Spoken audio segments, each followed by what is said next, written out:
Bismillahirrahmanirrahim.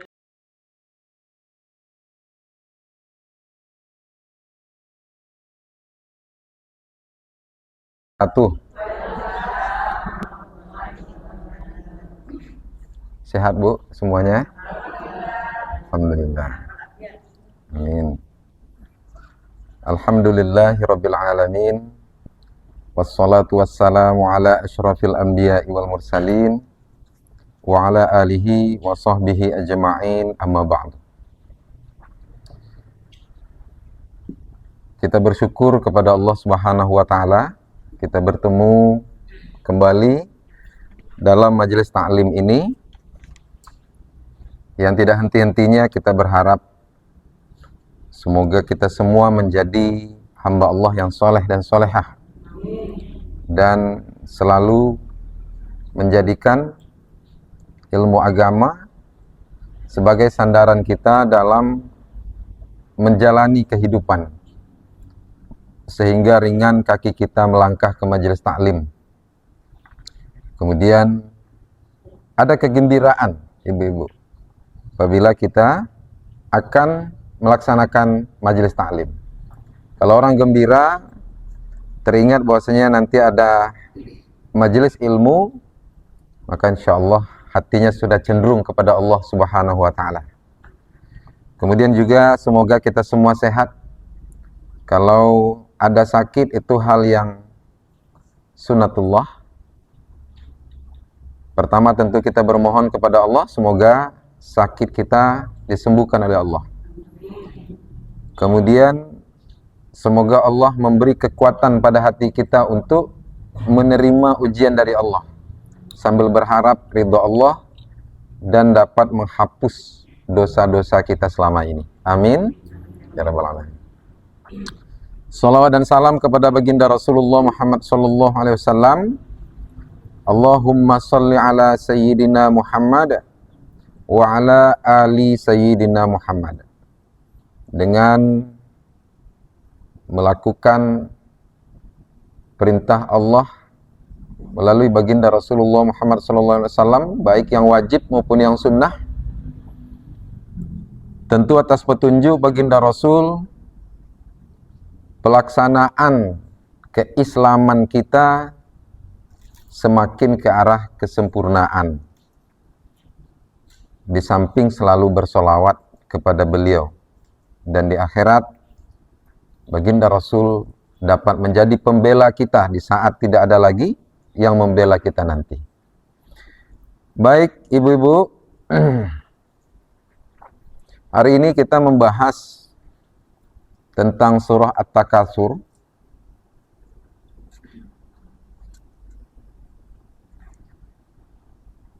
Surah At-Takatsur ini termasuk surah Makkiyah. Makkiyah artinya surat yang diturunkan oleh Allah kepada baginda Rasulullah Muhammad SAW sebelum beliau hijrah ke Madinah. Al-Quran itu terdiri dari 114 surat. Dari 114 surat itu ada 87 surat yang diturunkan sebelum baginda Rasul hijrah. Selebihnya diturunkan oleh Allah setelah baginda Rasul hijrah. Dan itu dimulai sekitar tahun 610 Masehi. Kalau kelahiran baginda Rasul itu tahun 570, tambah 40, berarti 610 Masehi. Karena baginda Rasul baru mulai menerima wahyu dari Allah di umur beliau yang ke-40 tahun. Gitu. Nah, di dalam surah At-Takatsur ini, kenapa disebut surah At-Takatsur? Karena diambil dari ayat pertama dari surat ini yang berbunyi A'udzubillahi minasyaitonirrajim, Bismillahirrahmanirrahim, Alhaakumut Takatsur. Jadi diambillah nama surat itu At-Takatsur. Apa artinya? Alha, membuat lalai. Siapa yang membuat lalai? At-Takatsur. Apa itu takasur? Berbanyak-banyak. Ya.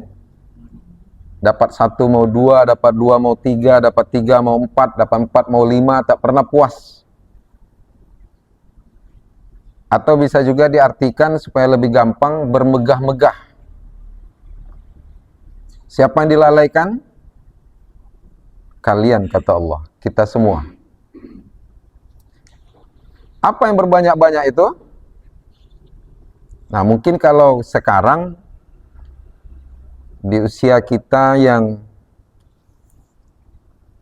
tak memerlukan lagi terlalu banyak hal untuk bermegah-megah, mungkin sedikit terlindungi. Tapi mungkin untuk anak-anak kita, saudara-saudara kita, dan tentunya kita sendiri juga. Terkadang ada semakin berumur kita, semakin tamak dan rakus. Tak ingat meninggal, tak ingat mati. Tapi tidak ibu-ibu di sini. Ya, tidak kita di sini. Moga-moga, insya Allah tidak kita di sini. Di antara yang membuat kita lalai itu, kata Allah, harta. Ya, karena manusia itu cenderung tulul umur wa hubbul mal, panjang umur, cinta harta. Ya kan? Panjang umur, cinta harta. Tak ada puas, tak ada sifat qanaah. Qanaah itu selalu ridha dengan pemberian Allah, karena Allah sudah menjamin kebutuhan kita. Wa ma min dabbatin fil ardi illa 'ala Allah rizquha. Tidak ada makhluk di permukaan bumi ini melainkan Allah sudah memberikan rezekinya. Namun setan selalu menggoda kita, selalu merayu kita, sehingga tak pernah puas. Punya rumah udah bagus dah, tapi kita ingin merombaknya, merenovasi. Ada enggak, Bu? Ibu-ibu di sini ada enggak? Enggak ada ya? Ada juga ya, nak? Iya. Dapat mobil, udah ada mobil dah elo-elo, ganti. Yang masalahnya lagi terkadang berutang gitu. Ya, berutang. Dapat kebun 2, ingin 4, berutang. Yang 4 ini digadaikan, tambah 4 lagi, sampai 100 hektar kebunnya masih juga berutang lagi. Ya, jadi apakah itu salah? Nah, ini kita bahas nanti. Nah, itu. Maka Allah katakan, wa innahu lihubbil khairi lasyadid. Dalam ayat lain, tuhibbunal mala hubban jamma. Ya, dalam ayat lain. Jadi memang kita cenderung itu benar-benar terpaut hati kita dengan harta, yang menyebabkan kita lalai. Baginda Rasul mengatakan, anna libni Adam wadiyan min zahabin. Ya, ahabba ayyakuna lahu wadiyani walayamla'a fahu illa turab. Artinya, kalau anak Adam itu, kita diberi 1 lembah emas, dia akan minta lembah kedua. Kapan berhentinya? Layamla'a fahu illa turab, sampai tanah menyumbat mulutnya, baru berhenti. Itu ya, baru berhenti. Bahkan dalam hadis lain disebutkan 2 ekor serigala yang lapar, ja'i'ani, serigala yang lapar, ursila fi ghanamin, apabila diletakkan di tengah kawanan kambing, bi absadalaha min hirsil mar'i alal mal, itu tidak lebih berbahaya dibandingkan 1 orang yang rakus. Nah, coba bayangkan, 1 orang yang rakus. Ya, hubbud dunia bukan berarti kita harus meninggalkan dunia, enggak. Wa bataghi fima ataqallahu daral akhirah wala tansa nasibaka minad dunya, kata Allah. Kita dibolehkan untuk mencari apa? Kita disuruh untuk mengutamakan akhirat, wala tansa nasibaka minad dunya, tapi jangan lupa kita hidup di dunia. Artinya bukan berarti kita meninggalkan dunia, hidup di gua-gua, ya, memiskinkan diri di mana-mana, bukan begitu. Allah mengingatkan wal akhiratu khairul laka minal ula. Ya. Wal akhiratu khairu wa abqa. Akhirat itu jauh lebih baik dan dia berkekalan. Ya. Oleh karena itu dalam surat ini disampaikan peringatan buat kita semua. Jangan sampai harta itu membutakan mata kita. Ya. Ini contohnya.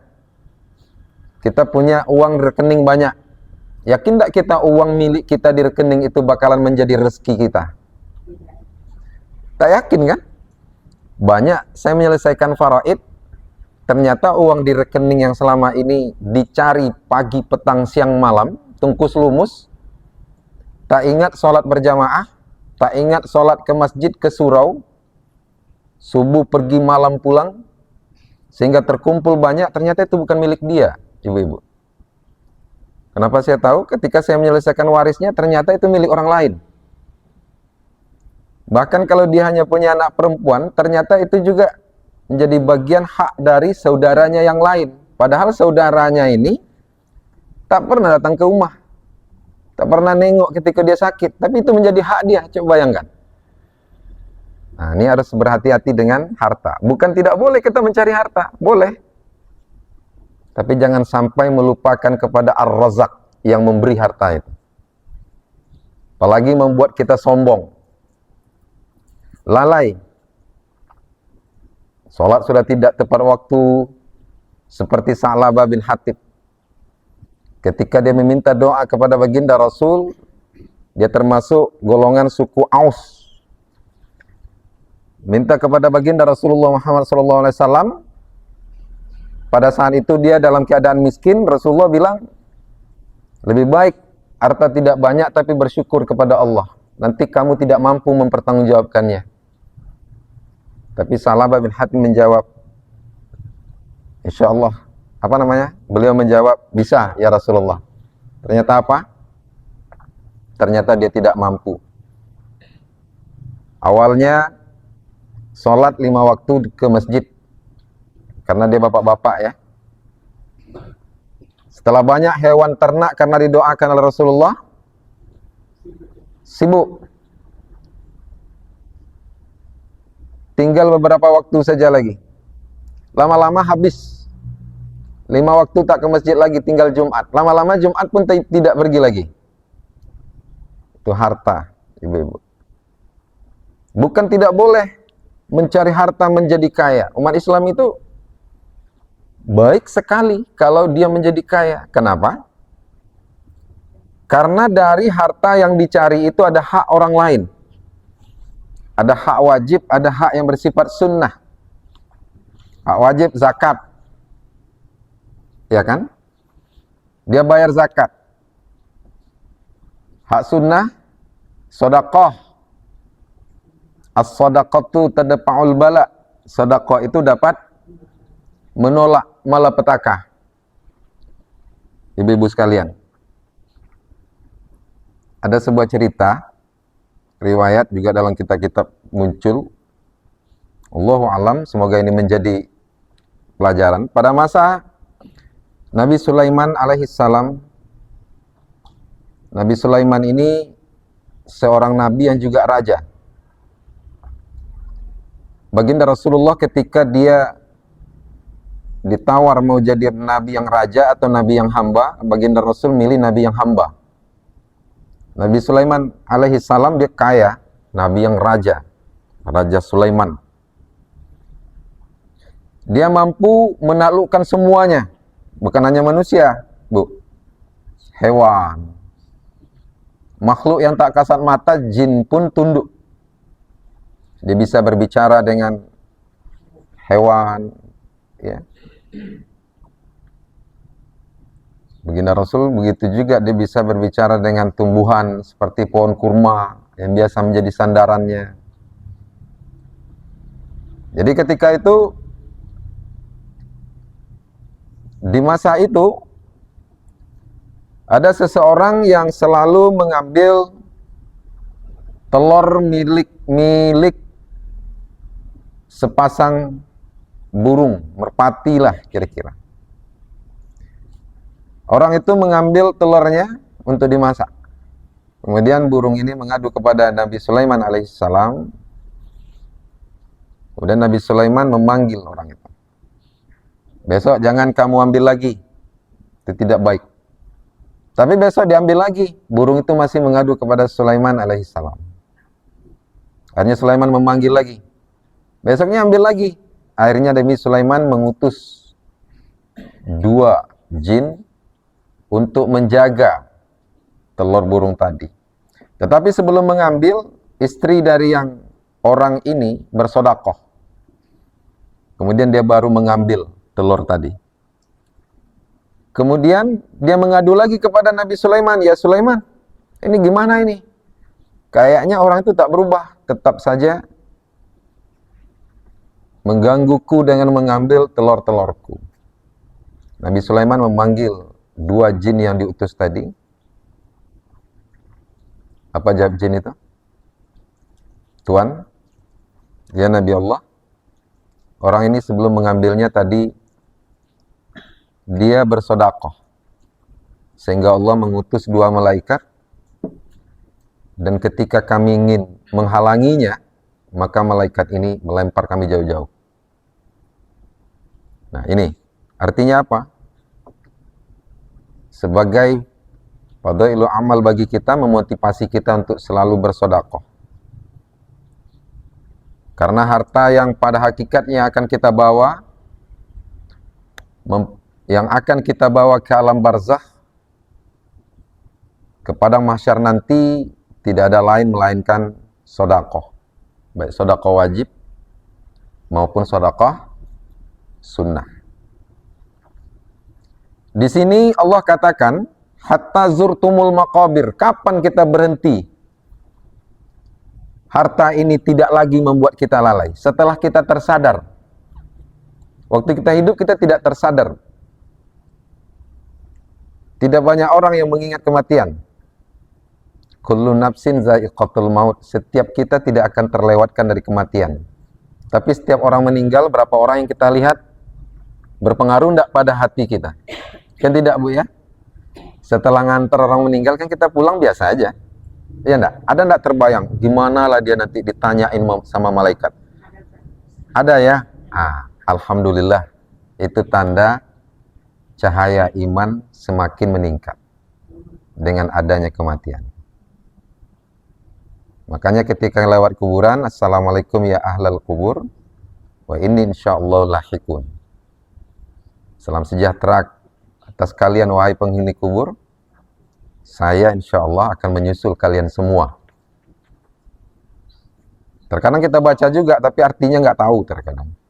Padahal itu seharusnya benar-benar langsung ke hati. Karena pada hakikatnya itulah dia, tempat kita yang lama. Bagi orang yang ingkar. Tapi bagi orang yang beriman, kuburan itu sebentar. Tidurnya seperti tidur pengantin. Gak taunya, tiba-tiba sudah kiamat dan bangun. Ibu-ibu sekalian. Kemudian, Imam Hasan Basri bilang bahwasanya hidup ini hanya 3 hari saja. Yang pertama, hari yang kemarin, madhi mabiyadika min husyai. Hari yang telah lalu itu kita tidak bisa kembali. Ghadan la tadri atudrikuhu amla. Besok belum tentu sampai. Yauman anta fihi faqtanimhu. Hari yang kita punya cuma hari ini. Maka beramallah. Ibu ya. Di kuburan lah yang dapat menghentikan. Begitu juga mungkin selalu ibu-ibu mendengar Utsman bin Affan, khalifah yang ketiga yang terkenal dengan sangat dermawan. Sehingga sampai hari ini dia punya rekening wakafnya. Wakaf Utsman bin Affan. Yang sekarang sudah dibuat hotel di Makkah. Ketika baginda Rasul menceritakan masalah surga, beliau diam saja. Ketika baginda Rasul bercerita masalah neraka, beliau juga diam. Tetapi ketika baginda Rasul bercerita tentang alam barzakh, kuburan, beliau menangis sampai basah jenggotnya. Sahabat bertanya, "Wahai Umar, kenapa ketika Rasulullah menceritakan masalah surga kamu diam?" Dia jawab apa? "Saya belum tentu masuk surga." "Kenapa ketika Rasulullah menceritakan neraka kamu diam?" Utsman menjawab, "Saya juga belum tentu masuk ke neraka." Tapi Utsman, kenapa ketika baginda Rasul menceritakan masalah barzakh kamu menangis? Apa jawabnya? "Karena saya pasti masuk alam barzakh. Tidak ada yang terlewatkan." Makanya dia menangis. Ibu-ibu sekalian, di alam barzakh itu kita akan diminta pertanggungjawaban, ya, terhadap apa yang kita terima selama ini. Kita lanjutkan. Kalla saufa ta'lamun, summa kalla saufa ta'lamun. Ini dua kali Allah bilang. Kalau dalam tafsir dilihat, satu untuk orang kafir, satu untuk orang kaum muslimin, orang Islam yang beriman, orang beriman, mukminun atau mukminin. Apa artinya? Janganlah begitu, kira-kira begitulah. Saufa ta'lamun, kamu akan mengetahuinya. Summa kalla saufa ta'lamun, kamu akan mengetahui. Ya. Mengetahui di sini dilanjutkan oleh Allah, kallalau ta'lamuna ilmal yakin, kamu akan benar-benar mengetahuinya dengan yakin. Jadi kalau tahu saja, gimana membedakan kalau tahu dengan yakin, Bu? Saya yakin, pasti kalau ditanya akan yakin enggak dengan ayat Al-Quran? Pasti jawab yakin. Ya kan? Yakin enggak neraka itu ada? Pasti jawab yakin. Surga ada? Yakin. Yakin itu sampai ke hati dia. Berpengaruh terhadap kehidupan kita. Itu yakin. Tidak ada keraguan. Kalau Allah bilang, berbanyak-banyak mengumpulkan harta itu bahkan melalaikan, membuat lalai, itu dia sampai ke hati. Al-yaqinu la yuzalu bisyak. Tidak ada keraguan sedikit pun, sehingga berpengaruh terhadap aktivitas kita. Gitu Bu ya. Kalau kita buat ini salah, itu kita tak bisa terima. Buat ini tidak benar, tak bisa terima. Kalau buat ini, kita tahu salah. Tapi, buat juga. Gitu. Biasalah, macam mana lah. Awak bukan malaikat. Ini pula. Siapa bilang kita malaikat? Ya. Siapa bilang kita malaikat? La tarawunnal jahim. Benar-benar melihat neraka jahim. Ya. Neraka itu namanya neraka jahanam. Ada namanya neraka lazo. Ada khutamah, ada sa'ir, ada saqar. Ya. Ada neraka jahim. Ya. Ada neraka hawiyah. Nah, jahim ini juga disebut dalam Al-Quran, burizatul jahimu lil ghawin. Neraka jahim itu dimunculkan untuk orang-orang yang sesat. Neraka itu dapat melihat kita loh, Bu. Percaya enggak, Ibu? Dapat melihat kita. Pernah dengar enggak neraka itu melihat kita? Tak pernah ya? Dalam Al-Quran disebutkan. Ya. Iza ra'athum min makanin ba'id sami'u laha taghayyuzan wa zafira. Neraka itu melihat kita dari tempat yang jauh. Dia tengok itu calon penghuni saya itu. Ketika dia melihat, terdengar sama kita nanti di padang mahsyar, taghayyuzan wa zafira. Taghayyuz itu artinya bergolak dia, marah. Nengok kita marah dia, geram, berbunyi, mengerikan bunyinya. Wa zafira. Sehingga apinya semakin membesar ketika dia melihat kita. Nah, ini tadi. Ya, coba bayangkan. Untung kita sekarang tak nampak. Kalau nampak tak ada orang ke pasar kan, semua ke masjid. Ya enggak? Bapak-bapak di rumah nggak akan pernah marahin ibu. Ibu gitu juga. Udah kenyang bapak pasti ibu masakin juga lagi. Makanlah bang, makanlah. Aha. Ya. Coba bayangkan, dengar ada sesuatu terbakar saja, kita udah gemetar. Ya kan? Nengok, mengeri betul apinya. Apalagi neraka. Nah, dia bisa melihat kita. Ya. Maka Allah katakan lagi, "Tsumma latarawunnaha 'ainal yaqin."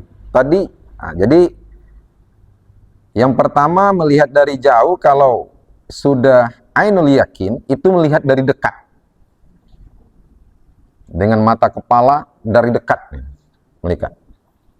Summa latus'alunna yauma izin anin na'im. Kita benar-benar akan ditanya tentang nikmat yang selama ini kita terima. Ditanya satu-satu, Bapak Ibu sekalian. Punya pakaian banyak, ditanya, dipakai enggak? Punya tas banyak, ditanya, dipakai tidak? Sesekali. Ya, ditanya. Apa saja yang kita terima di dunia ini? Tsumma latus'alunna yauma izin anin na'im. Kita benar-benar ditanya. Insyaallah. Ibu-ibu sekalian. Bahkan semakin banyak kenikmatan yang kita terima, proses kita semakin panjang di padang mahsyar. Ya kan, Bu? Tapi sekali lagi, bukan berarti harus jadi susah. Ingat itu. Ya. Semakin kaya, dermawan, hasil kekayaan itu bersumber dari yang halal. Kemudian kita sadar kita bakalan menginvestasikannya untuk akhirat dengan berzakat dan bersedekah, tentu lebih baik. Bahkan di surah Al-Qari'ah Allah sebutkan, fa amma man thaqulat mawazinuhu fahuwa fi 'ishatir radiyah wa amma man khaffat mawazinuhu fa ummuhu hawiyah. Ada mizan yang akan menimbang amal perbuatan kita. Timbangan. Kalau timbangan kita itu berat di pahala, bersyukurlah. Tapi kalau berat di dosa, ini yang bermasalah. Jadi makanya kita tidak bakalan ada yang terluputkan. Kita dah lupa, Allah tidak. Ya kan? Ada malaikat yang mencatat, kiraman katibin, sifatnya mulia. Raqabah yang ngintip, namanya raqib. Dan tak pernah berpisah dengan kita, hadir terus, atid. Ya, hadir terus. Makanya kita akan diperlihatkan, Allah katakan, "Fama ya'mal mithqala dzarratin khairan yarah." Orang yang beramal sekecil apapun nampak, wa may ya'mal mithqala dzarratin syarran yarah. Yang buruk, amal yang baik kecil nampak, yang buruk juga begitu, nggak ada yang bakalan luput dari timbangan pada saat yaumul hisab, perhitungan nanti, ibu-ibu. Nah ini, pelajaran kita pada sore hari ini. Maka gimana? Oh. Jangan sia-siakan waktu. Ya, jangan sia-siakan waktu. Dan pengajian ini bukan hanya di sini, sampai di rumah. Kita punya anak, kita ingatkan. Jangan berbangga ketika seorang anak secara keduniaan dia nampak hebat dan sukses. Tapi tanya akhiratnya. Tanya hal-hal yang bersifat ukhrawi kepada mereka.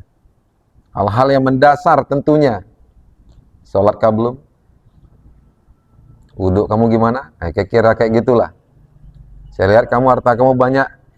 Zakat kamu keluar nggak? Keluar, Bu. Benar-benar sudah kamu keluarkan sesuai dengan hitungannya? Ingatkan mereka. Kalau ibu ditanya berapa hitungnya, tentu nggak dapat jawab. Tentu kita ingatkan. Kalau nggak ngerti, tanya yang paham. Bilang gitu dengan mereka. Itu tanda tanggung jawab kita. Karena di akhirat kita tidak bisa nolong lagi. Yauma yafirrul mar'u min akhihi wa ummihi wa abi wa sahibatihi wa bani. Itu kata Allah. Di akhirat nanti orang dapat lari dari saudaranya, lari dari ibunya, lari dari bapaknya, lari dari sahabatnya, lari dari anaknya. Jadi tak bisa. Para ulama menafsirkan lari di situ pertama benar-benar dia tidak bisa tidak memandang kita. Sebagian ulama mengatakan dia memandang tapi dia tidak bisa memberikan pertolongan apa-apa. Nah, saat kita di dunia lah kita bertemu dengan mereka. Selama ini kan dia tak lari dengan kita, Bu, ya. Hendak kan? Nah, di akhirat dia lari besok itu. Karena Allah yang bilang begitu. Kita juga lari juga. Nah, coba bayangkan, lari sama lari. Nah, ya. Nah, gitu. Maka selagi kita masih punya kesempatan yang diberikan oleh Allah Subhanahu wa taala, maka kita gunakan kesempatan itu sebaik-baiknya. Agar kita tidak termasuk kepada orang-orang yang terlalaikan oleh harta. Mungkin kita tidak lagi mencari harta sebagaimana orang yang muda-muda, tapi kita punya anak, punya saudara. Mungkin mereka lagi muda-muda, lagi cekatan, lagi bersemangat tinggi, ingatkan kepada mereka. Cari yang halal. Karena salah satu menghambat doa anak-anak kita kepada kita adalah makanan mereka tidak halal. Itu menghambat doa sampai ke kita. Kita boleh berbahagia dan senang melihat mereka ketika hidup di dunia, karena nampak secara keduniaan di mereka sukses. Tapi yang kita butuhkan jauh dari itu, di alam barzakh. Karena di alam barzakh tidak ada yang dapat menyelamatkan kita selain dari amal soleh, sedekah, dan anak yang soleh yang mendoakan. Waladun solehun yad'ula. Ingat, Bu, anak yang soleh yang mendoakan, bukan anak kandung. Kadang kan kita punya anak kandung, alhamdulillah udah punya anak kandung, dapat mendoakan kita. Dapat dia mendoakan, cuma nyampenya tidak. Karena makanan mereka tidak halal. Waladun solehun, ya, anak yang soleh. Soleh itu sifatnya. Jadi tak bisa sifat dengan yang disifati terpisah. Jadi harus soleh dia. Nah, kasih tahu mereka, Bu. Dan kita juga harus soleha juga. Kenapa? Karena kita juga punya orang tua. Nah, gitu ya. Kita juga punya orang tua yang mungkin orang tua kita sudah tidak ada sekarang. Ya kan, Bu, kebanyakan orang tua kita tak ada lagi ya. Apa yang mereka tunggu? Doa yang mereka tunggu. Tapi kita tidak mau doa kita terhalang. oleh hal-hal yang menghalanginya, tentu kita akan berusaha menjadi orang yang soleh dan solehah agar mereka senang di alam barzah. Alam barzah itu bagi orang yang tidak beriman, berkata Allah, an-naru yu'raduna 'alaiha ghuduwwan wa 'ashiyya. Api neraka itu akan dilihatkan kepada orang-orang yang ingkar pagi dan petang. Bu. Ya. Akan diperlihatkan dengan kita. Memperlihatkan dengan mata kepala kita melihat itu sudah intimidasi emosional kita. Kira-kira gitulah. Ketakutan. Kita kalau nampak banjir tsunami yang luar biasa di situ, walaupun nggak nyampe sini misalnya, ketakutan nggak? Nggak takut. Nengok orang kecelakaan yang bentuknya seperti apa, kita takut gitu. Apalagi neraka. Ibu-ibu sekalian. Nah, gimana ibu-ibu? Nah, kita cukupkan ya? Iya, tanya jawab. Silakan. Ya.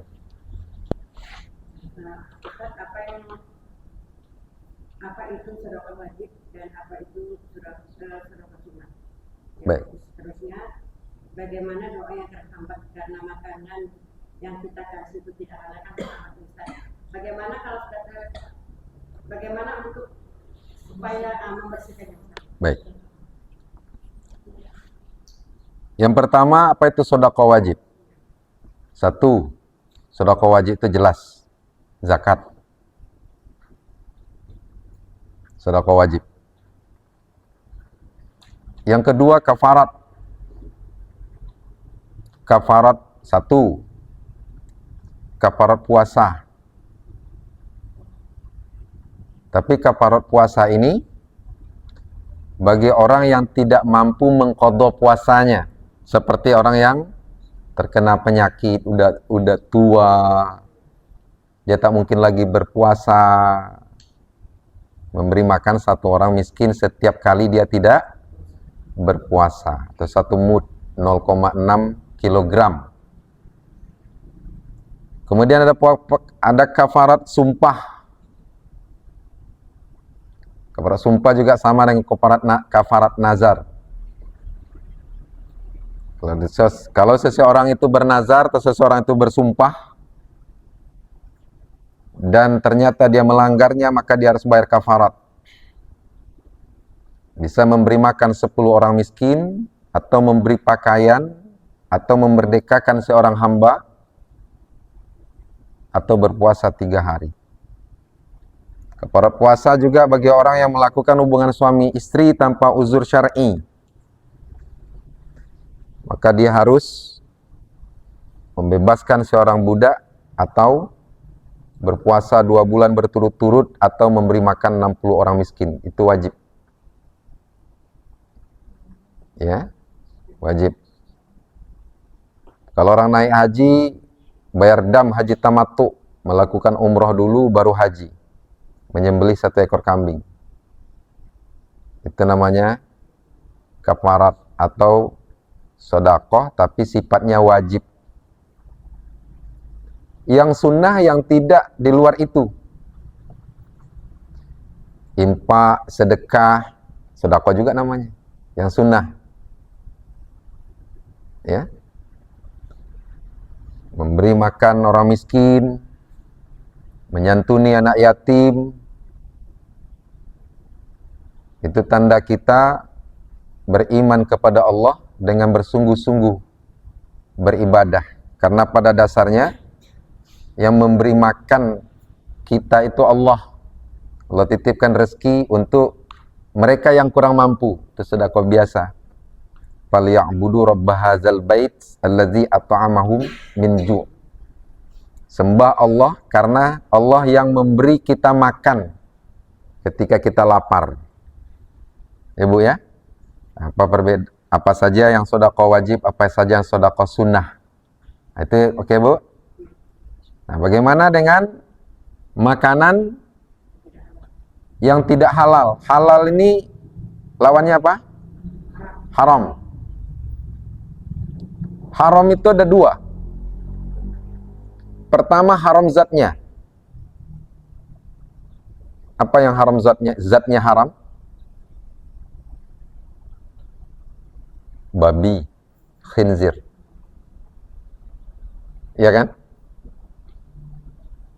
Babi itu zatnya haram. Anjing, haram. Dan semiripnya, yang bertaring, haram. Yang mengoyak mangsanya dengan kuku tajamnya, haram. Tapi kancil itu haram apa halal? Ibu pernah nggak lihat kancil ada taring? Apa yang kecil itu apa namanya?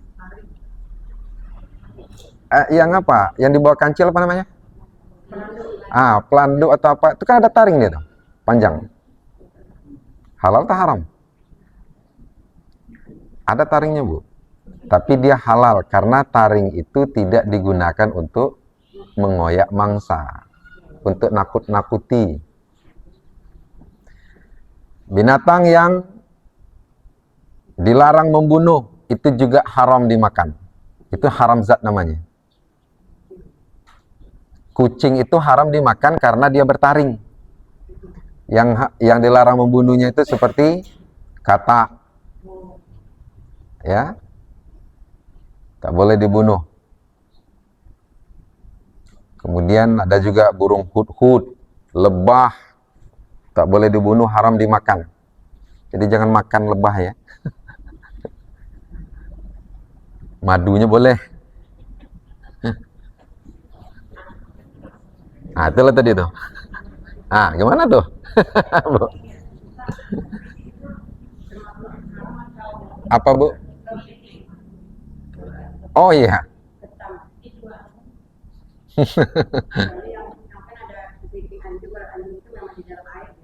Iya. Kepiting itu halal dimakan. Ya, halal dimakan. Kecuali kepiting kelapa. Yang manjat kelapa. Ya, ada kepiting besar. Dia hidup di darat dia. Kalau ya, seperti itu. Nah, itu haram zat. Di antaranya apa, Bu? Banyak kan?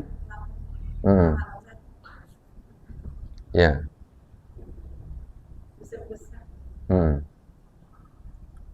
Wallahu alam, kalau ada pendapat lain ya bisa jadi. Kemudian itu haram zatnya. Yang kedua, zatnya halal, tapi cara mendapatkannya haram, jadi haram juga. Kambing halal apa tidak? Tapi disembelih dulu ya. Tapi kalau dapat kambing dari mencuri, halal apa haram? Cara mendapatkan.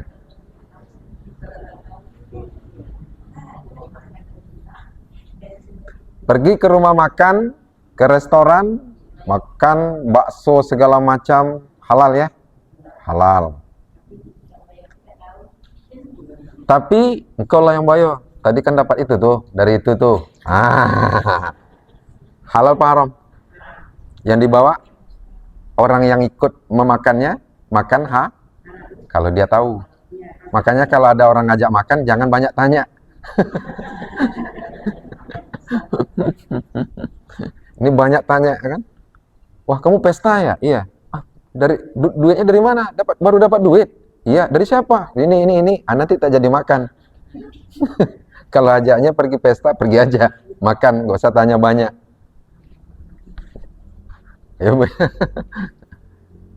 Nah, bagaimana kalau yang sudah terlanjur? Bertaubatlah kepada Allah. Karena dalam nas disebutkan, daging yang tumbuh dari hal yang haram, maka api neraka akan mengejarnya. Ya, kalau tumbuh di sini, carinya sama api, bakar. Gitu. Bertaubatlah kepada Allah dan rajinlah bersedekah.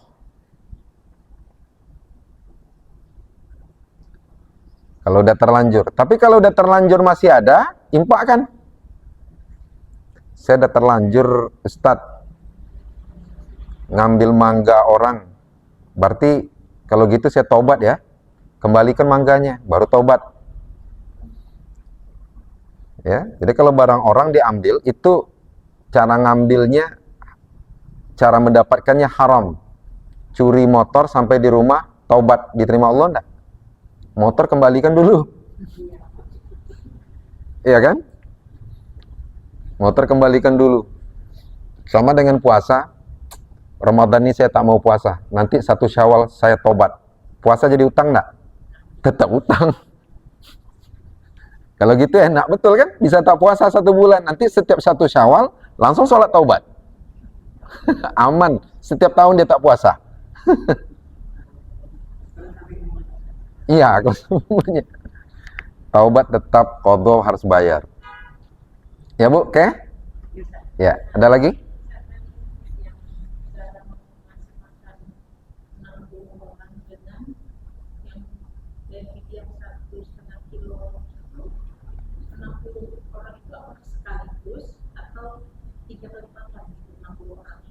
Satu hari.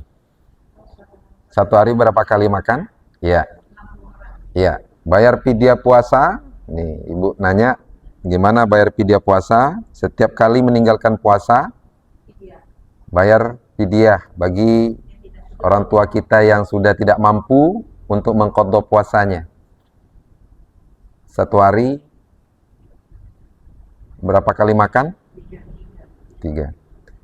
Kalau 30 hari untuk 1 orang bolehkah? Boleh. 1 orang miskin, kita tak puasa nih 30 hari, orang tua kita tak puasa selama 30 hari. Berarti kita harus bayar fidyah untuk 30 hari diberikan pada 1 orang, boleh. Ya Bu? Nah, makannya sesuai dengan standar makan kita. Kalau kita ingin memberi makan dalam bentuk langsung, ya, sesuai dengan standar makan sekarang. Kalau makan 15.000 kali 2 30.000, pagi lontong 50.000 35.000. Kalau lontong kita 10.000 40.000 satu hari. Kayak gitu. Ya Bu ya. Nah, tapi kalau bayar beras 0,6 kg, 0,6 0,7 kg lebih kurang. Iya, boleh. Tapi kalau kita punya uang, kasih beras, makan dia, tak mungkin tak pakai sambal, tak pakai lauk. Kita di rumah makan pakai lauk. Nah gitu Bu ya. Kecuali kalau memang uang kita tidak mencukupi. Dah? Ya, dah Ibu di belakang. Silakan.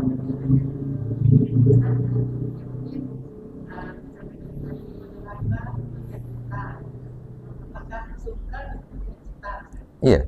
Oh, gitu ya.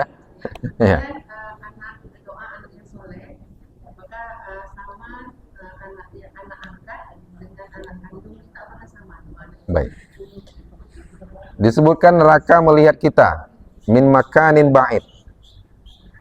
Dari tempat yang jauh. Bagaimana dengan surga? Insyaallah kita mudah-mudahan masuk surga, Bu. Mudah-mudahan kita masuk surga dan kita bisa melihat penduduk neraka. Nah, gitu Bu ya. Jadi disebutkan neraka itu melihat kita. Nah, neraka itu. Tidak. Melihat bakalan penghuninya yang nanti dikumpulkan di padang mahsyar. Nah, ya. Terdengar. Enggak. Surga, neraka yang melihat kita. Ya Bu ya? Enggak.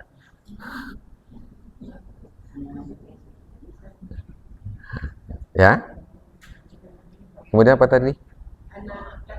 Doa anak yang soleh sama enggak doa dengan anak anak kandung dengan doa anak angkat. Yang penting soleh, Bu.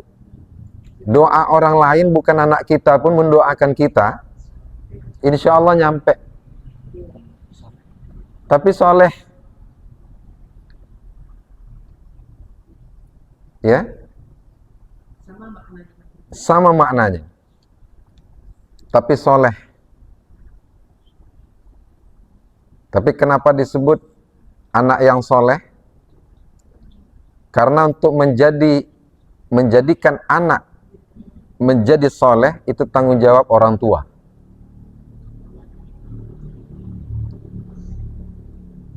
Ternyata doa orang lain pun nyampe ke kita kalau mereka mendoakan kita. Apalagi orang lain itu adalah orang yang soleh. Nah gitu Bu ya. Karena itu ya Ustaz, kadang-kadang orang mau pergi menunaikan ibadah haji atau umroh, sering orang mengucapkan doa. Mungkin itu salah satunya. Iya, karena di sana ada tempat ijabah yang dikabulkan oleh Allah doanya. Nah, itulah diantaranya. Ya Bu, baik, silakan. Ah, Dan kami para ibu Ustaz, kalau sholat kan pakai lembu. ya, Jadi seharusnya yang mana letak manfaatnya kan yang terlalu itu. Ada yang bolehkah dia berkesempatan sana? Udah itu pakai cadar. Udah itu ini antara jilbab apa untuk kita tuh dikit. Itu saya sedikit nampak orang menunjuk. Kemudian kayak mana untuk itu? Yang kayak mana harus dalam semua sholat? baik. Anggota sujud itu adalah dahi. Dalam fikih disebutkan juga dahi dengan hidung.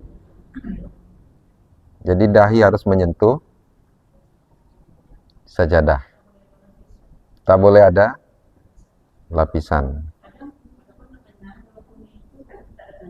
Apabila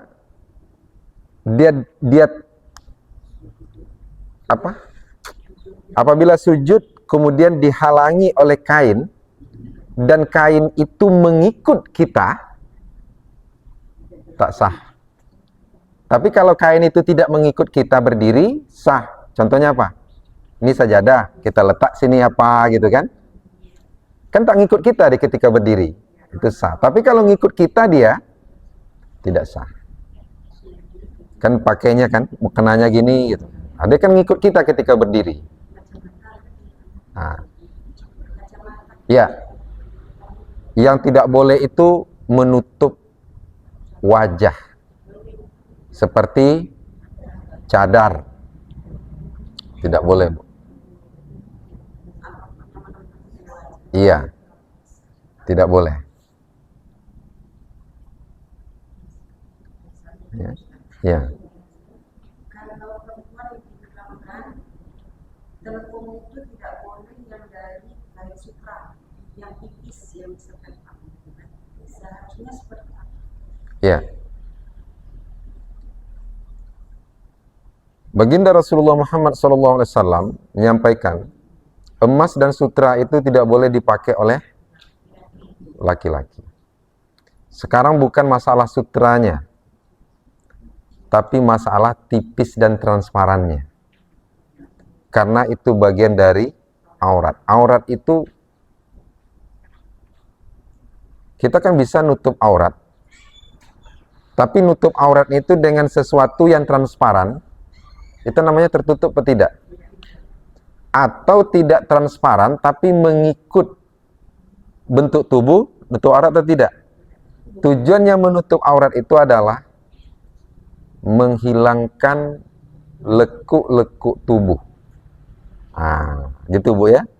Jadi kalau misalnya tipis itu menyebabkan bentuk badannya nampak. Apalagi kalau nampak dari luar. Itu tentu tidak boleh.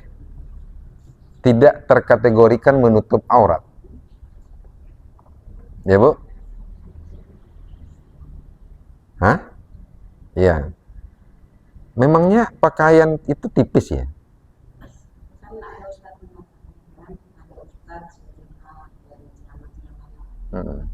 Kalau katanya kalau kita itu tidak boleh yang terlalu tipis, yang bisa kayak seperti kain sutra tadi. Dia katanya kain yang berat lah. Iya. Yang biasa saja gitu. Jadi saya apakah menjadikan boleh kain dibawa seperti apa kain yang dibawa sholat itu? Baik.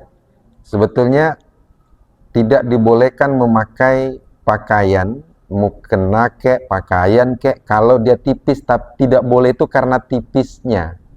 Takut nanti nampak lekuk-lekuk tubuh yang merupakan bagian dari aura. Jadi kalau gitu, ya. Ya.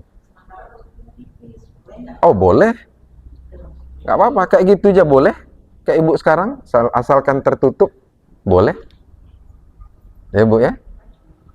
Ah. Gimana? Ah? Iya. Mukena itu kan hanya untuk orang-orang di Asia Tenggara ya bu ya. Malaysia, Indonesia, mana Singapura, Brunei ya. Orang Saudi pakai mukena enggak ya? Enggak ya. Mana lagi ya? Orang-orang Eropa, Muslim Eropa juga nggak pakai gitu. Tapi bajunya besar, ya kan, longgar. Nah gitu. Jadi asalkan apa namanya, mukena itu bukan satu-satunya cara untuk menutup aurat dalam sholat. Ya bu ya. Paham bu? Ada oke ya? Mungkin kita cukupkan sampai di sini, orang dah azan. Baik, terima kasih. Doa ya. Astaghfirullahalazim, astaghfirullahalazim, astaghfirullahalazim alladzi la ilaha illa huwal hayyul qayyum wa atubu ilaih. A'udzubillahi minasyaitonirrajim. Bismillahirrahmanirrahim. Alhamdulillahirabbil alamin. Wassalatu wassalamu ala asyrafil anbiya'i wal mursalin wa ala alihi wa sahbihi ajma'in. Allahumma fir lana dzunubana wa liwalidina warhamhum kama rabbana shighara. Rabbana la tuzigh qulubana ba'da idh hadaitana wa hab lana min ladunka rahmah innaka antal wahhab. Ya Allah, ya Tuhan kami, ampunilah dosa kami, kedua orang tua kami, para pemimpin kami. Dan kami yang hadir di sini, ya Allah, jadikanlah kami orang-orang yang beriman kepadamu dengan keimanan yang istiqamah, yang selalu hati terpaut kepadamu, ya Allah. Jadikanlah anak-anak kami, anak keturunan kami, anak yang soleh dan solehah. Perlancarlah segala urusan kami, berilah kami kesehatan dalam menjalani kehidupan. Rabbana atina fid dunya hasanah wa fil akhirati hasanah wa qina azabannar. Wassallallahu ala sayyidina Muhammadin wa salamun ala mursalin walhamdulillahi rabbil alamin. Taqabbalallahu minkum. Kum taqabbal ya karim. Wabillahi taufiq wal hidayah. Assalamualaikum warahmatullahi wabarakatuh.